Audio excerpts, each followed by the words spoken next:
Hello, my dear students. We are back with the videos, and today we will start with solutions. Okay, that is 135 का unit 1. Okay, so see, सबसे पहले जैसा कि हम नाम से देखेंगे कि क्या मतलब है solutions का. तो what is the meaning of solution? तो solution का क्या meaning है? It is homogeneous mixture. ठीक है, किसका? टू और मोर कंपोनेंट्स का. अब होमो का मतलब क्या होता है? होमो का मतलब होता है सेम. ठीक है, तो अगर same composition through out the mixture अगर है ऐसा, तो वो क्या होगा? वो सोल्यूशन होगा. ठीक है, अगर जैसे ये एक बीकर में एक सोल्यूशन भरा हुआ है, इसमें मान लो ये आपको देखने में पूरा ब्लू कलर का सोल्यूशन दिख रहा है. ठीक है, एक बार में देखने में मतलब पूरा ब्लू कलर दिख रहा है through out the what you are seeing it, and आपको पूरा ब्लू दिख रहा है. That you can term it as a solution, because आपको देखने में वो पूरा ट्रांसपेरेंट हो सकता है या कलर्ड हो सकता है, लेकिन क्या होना चाहिए?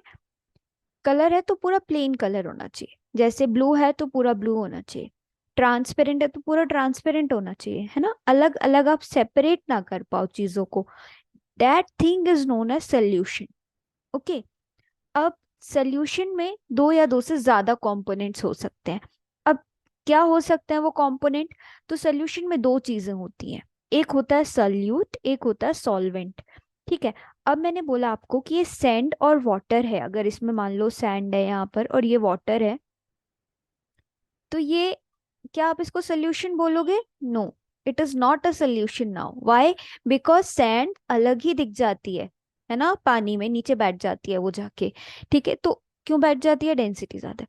ओके, तो ये आपका सोल्यूशन नहीं है, क्योंकि through out the same composition नहीं है. तो सैंड क्या हुई? सैंड आपकी हुई सल्यूट. वाटर क्या हुआ आपका? वाटर हुआ सॉल्वेंट. तो यहाँ पे अब सल्यूट किसको बोलते हो? Solute is what?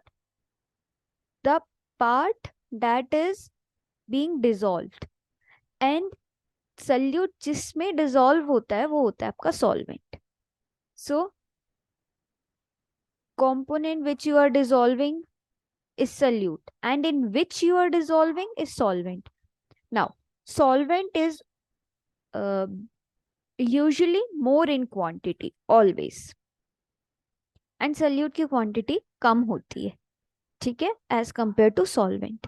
Now solution अगर दो कंपोनेंट का है तो बाइनरी सोल्यूशन, तीन कंपोनेंट का है तो ट्राइनरी सोल्यूशन, अगर चार कंपोनेंट है उसमें तो क्वाटरनरी सोल्यूशन. ठीक है, अब अगर आप बोलते हो कि इसका कंसंट्रेशन कितना है इस सोल्यूशन का, तो कंसंट्रेशन का मतलब होता है कि उसमें सल्यूट प्लस सॉल्वेंट दोनों मिला के कितना कंसंट्रेशन है उसका. कंसंट्रेशन मतलब कितना सल्यूट है कितने सॉल्वेंट में. ठीक है, अब मैंने आपको बताया था कि कंसंट्रेशन को एक्सप्रेस करने के लिए अलग अलग वेज डिस्क्राइब किए हुए हैं. ठीक है, अब वो वेज क्या है? वो वेज इतने सारे हैं. Molarity, molality, mass percentage, volume percentage, mass by mass, volume by volume, mass by volume, है ना? डिफरेंट डिफरेंट आपके वेज हैं जिसके थ्रू आप इसको एक्सप्रेस करते हो. तो अपन सबसे पहले देखते हैं मोलैरिटी.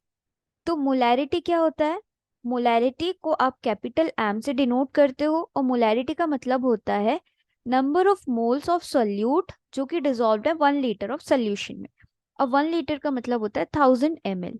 ठीक है, तो number of moles of solute dissolve in 1 litre of solution is what? Your molarity. मतलब जैसे अगर यहाँ दिया है m/20 NaCl सोल्यूशन, इसका मतलब क्या हुआ? m/20 मतलब 1/20, 1/20 मतलब 0.05. तो इसका मतलब है 0.05 मोल्स आर डिजॉल्व. किसके मोल? सल्यूट के मोल्स डिजॉल्व है 1000 ml या 1 लीटर ऑफ सोल्यूशन में. तो ये NaCl का सोल्यूशन बना रहे हैं, वो भी m/20. ठीक है, अब इसका फॉर्मूला क्या होता है, तो अपन मोलैरिटी का फॉर्मूला देखते हैं एक बार अच्छे से, ठीक है, कि इसको अपन कैसे समझे। सी, मोलैरिटी का फॉर्मूला होता है WB/MB × 1000 अपॉन वॉल्यूम इन मिलीलीटर्स। ओके, तो WB क्या है, WB आपका वेट है, ठीक है, किसका, जो आपका सल्यूट दिया होगा क्वेश्चन में।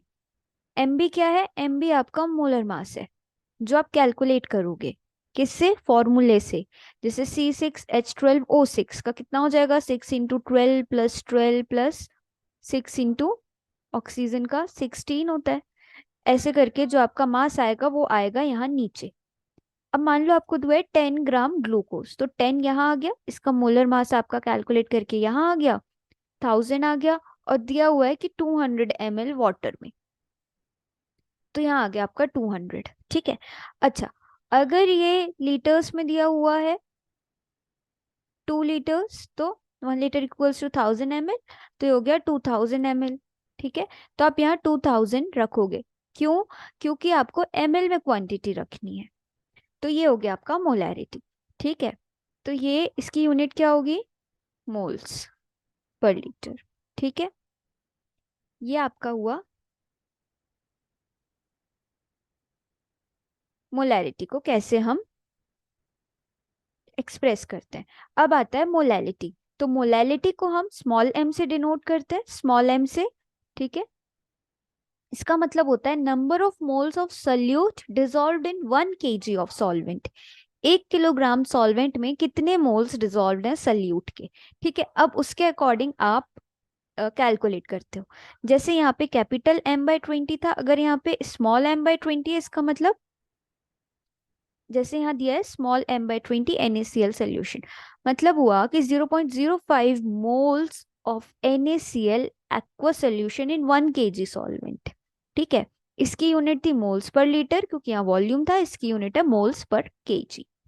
अब यहाँ पे जो मोलैलिटी का फॉर्मूला होता है वो क्या होता है, फिर से अपन देखते हैं मोलैलिटी का फॉर्मूला। मोलैलिटी का फॉर्मूला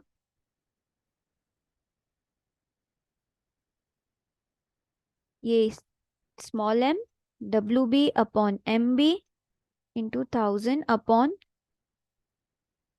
ये हो गया आपका वेट ऑफ सॉल्वेंट इन ग्राम, ठीक है। अच्छा, B होता है सल्यूट के लिए, A होता है सॉल्वेंट के लिए। तो अगर आपको दिया हुआ है कि कैलकुलेट करना है आपको molality 20 grams of NaCl solution dissolved in 80 grams of water, तो यहाँ पे आप NaCl का मोलर मास कैलकुलेट करके यहाँ रख दोगे, 20 ग्राम्स यहाँ रख दोगे, 1000 × वेट ऑफ सॉल्वेंट आपको वाटर है, तो वाटर का दिया हुआ है, ठीक है, 90 या 80 जो भी दिया होगा उसके अकॉर्डिंग मोल्स पर केजी आपकी यूनिट आ जाएगी। ओके, तो ये आपको इस तरीके से सॉल्व करना है। अब अपन आते हैं फिर से किस पे, अपने वेज पे। तो थर्ड है मास परसेंटेज, तो मास परसेंटेज को हम W/W भी कहते हैं, तो इसको अपन लिखते हैं mass of solute in grams in 100 gram solution. Mass of solute in 100 gram solution, but mass of solute किस में, ग्राम्स में।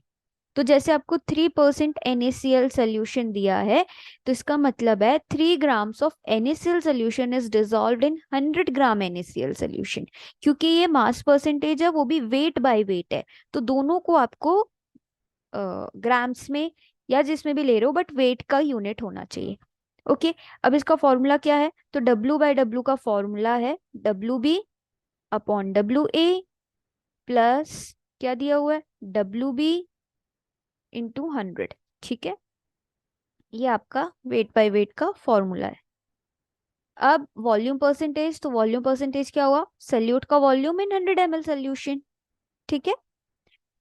इसका क्या हुआ formula, volume of solute ml में लेना है, सोल्यूशन का भी ml में लेना है, डिवाइड करना है, इंटू 100 कर देना है।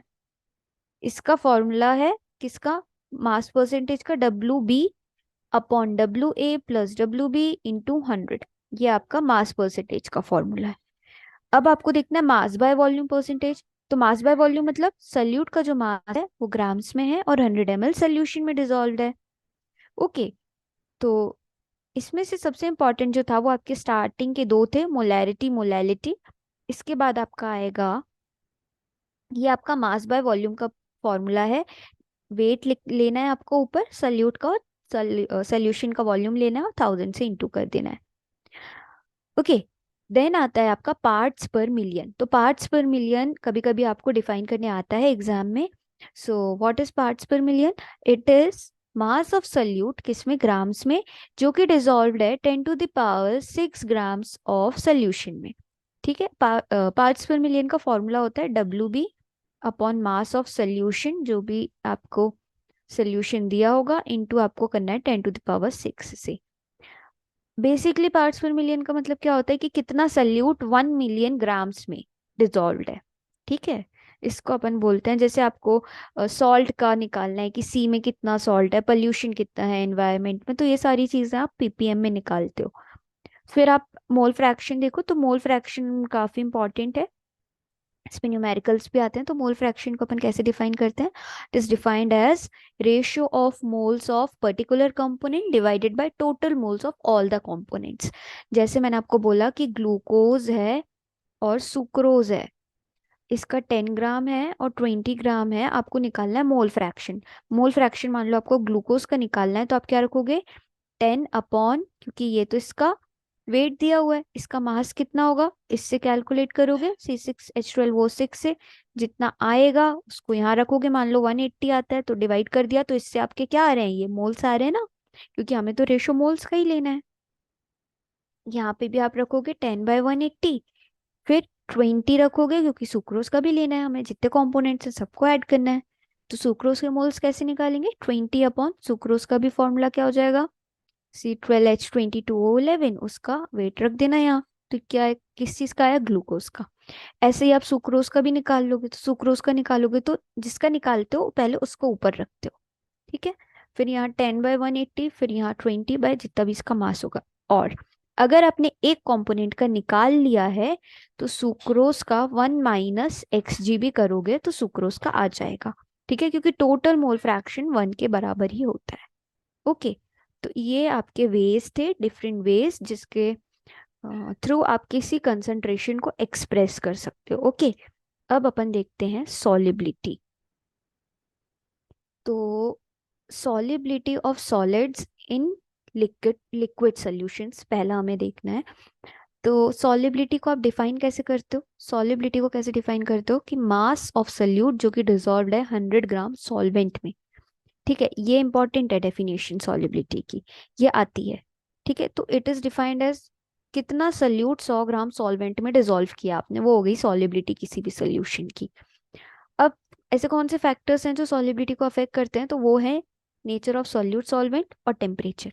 तो अगर आपका सल्यूट और सॉल्वेंट का नेचर जो है सेम है, ठीक है, तो वो इजीली डिसॉल्व हो जाएंगे। क्यों? क्योंकि उनमें intermolecular force of attraction, interactions जो होंगे वो अच्छे होंगे, सेम है, स्ट्रॉन्ग होगा। जैसे हम बोलते हैं ना, पोलर पोलर में डिसॉल्व होता है ना, नॉन पोलर नॉन पोलर में होता है। तो लाइक डिसॉल्व लाइक। ठीक है, आपकी वाइब किससे मैच करती है? जिससे आपके जैसा आपको सामने वाला लगता हो, तब आपकी वाइब मैच करती है। सेम यहाँ है, पोलर को अगर पोलर मिलेगा तो वो इजीली डिसॉल्व हो जाएगा, क्योंकि उसमें अच्छे खासे हाइड्रोजन बॉन्डिंग्स वगैरह इंटरेक्शंस होंगे, अच्छे से डिसॉल्व हो जाएगा। लेकिन अगर पोलर को नॉन पोलर में डाल दो तो वो डिसॉल्व नहीं होगा, है ना। ऐसी टेम्परेचर है सेकंड फैक्टर। तो टेम्परेचर क्या है? सॉलिबिलिटी जो है टेम्परेचर बढ़ाने से बढ़ती है, बट यहाँ कंडीशंस आ जाती है। एक सॉलिड इन लिक्विड सोल्यूशन के लिए टेम्परेचर अलग अफेक्ट करता है, liquid in liquid gas in liquid solutions के लिए अलग इसका टेम्परेचर अफेक्ट करता है। ठीक है, तो बेसिकली हम जो डिसोल्यूशन है उसको हम एंडोथर्मिक प्रोसेस मानते हैं, मतलब हीट यहाँ एब्जॉर्ब होती है ऐसा हम मानते हैं। ठीक है, अब अगर हम solubility of gas in liquid को पहले डिस्कस करें, तो इसको अपन नेक्स्ट वीडियो में डिस्कस करेंगे। और फिर हम हेनरीज लॉ देखेंगे, फिर हम आएंगे solubility of solids in liquids पे। ठीक है, तो पहले अपन गैस की डिस्कस करेंगे। सो आई होप आप लोगों को ये समझ आया होगा। And please like, share, and subscribe to my channel. Keep supporting. Thank you.